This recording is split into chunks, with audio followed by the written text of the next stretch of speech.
ঘটনার দুদিন আগে আমার প্রয়াত পিতা, আপনাদের প্রিয় নেতা, তার নির্দেশে রাত তখন 10টা পেরিয়ে গেছে, আমি সুধা সদনে উপস্থিত হই। নেত্রীর সঙ্গে আমার দেখা হলো, বসতে বললেন, বসলাম। বললো এত রাত্রে কী খবর?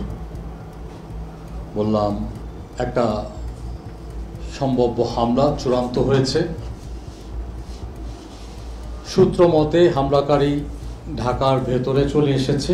ঘটনার দুদিন আগে আমার প্রয়াত পিতা, আপনাদের প্রিয় নেতা, তার নির্দেশে রাত তখন 10টা পেরিয়ে গেছে, আমি সুধা সদনে উপস্থিত হই। নেত্রীর সঙ্গে আমার দেখা হলো, বসতে বললেন, বসলাম। বললো এত রাত্রে কী খবর?